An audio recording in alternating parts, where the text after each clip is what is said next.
Équation de niveau 2. Voici un petit exercice assez facile qui va nous servir de modèle de base pour résoudre des équations plus difficiles. Le principe est le suivant. Dans ce schéma, en choisissant un nombre dans la première case et en suivant les calculs indiqués par le chemin rouge, on arrivera sûrement à un résultat différent que si on était passé par les calculs du chemin vert. Il suffit de prendre un exemple avec 10, donc on obtient 70 moins 1, 69. Mais si on emprunte le chemin vert, 10 fois 4, 40, plus 8, 48, on n'arrive pas au même résultat. La question est la suivante.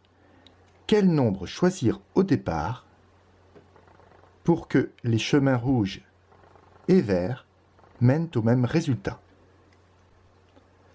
Pour écrire une équation, il faut choisir une inconnue. Appelons x le nombre recherché. Ensuite, il faut écrire une égalité.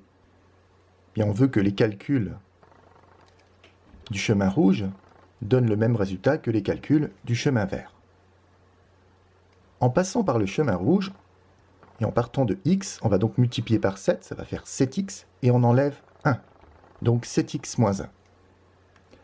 Quand on passe par le chemin vert, en partant de x, multiplié par 4, donc ça fait 4x, et on ajoute 8, donc 4x plus 8. Voilà notre équation. Pour résoudre une telle équation et arriver à la fin à la solution x égale un nombre, on va devoir regrouper les termes en x dans le premier membre et les termes constants, c'est-à-dire les nombres connus, dans le deuxième membre. On va donc conserver 7x dans le premier membre et 8 dans le deuxième.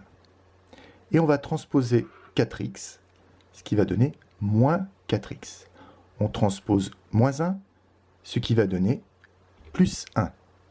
Attention au changement de signe. Il ne nous reste plus qu'à calculer par famille. Donc 7x moins 4x, ça fait bien 3x. Et 8 plus 1, 9. Et on divise par 3. La solution de cette équation est 3. On va donc placer ce nombre au départ du schéma pour voir si c'est la solution. Donc 3 multiplié par 7, ça fait bien 21. J'enlève 1, 20.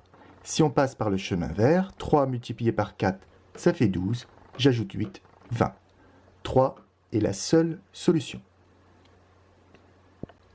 Lorsque les équations sont plus difficiles, le but est de se ramener toujours à une équation de ce type.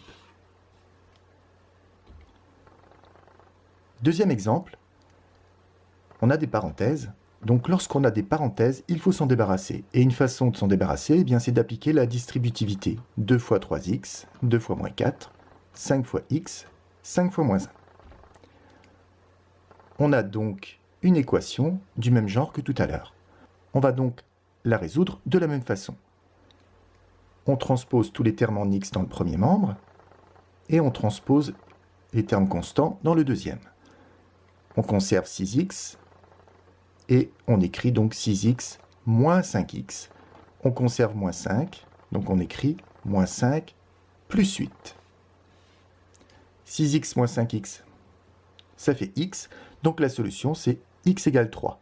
Si on remplace x par 3 dans le premier membre et ensuite dans le deuxième membre, on obtiendra dans les deux cas le même nombre 10.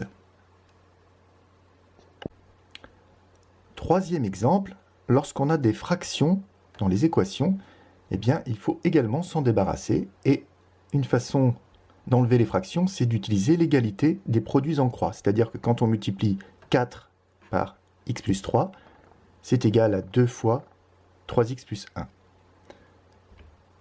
Donc 2 fois 3x plus 1 égale 4 fois x plus 3.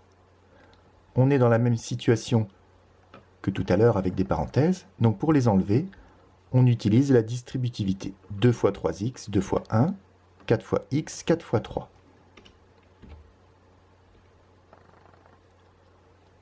On va donc transposer 4x et on va transposer 2, ce qui va donner 2x égale 10. X est donc égal à 10 divisé par 2. La solution est 5.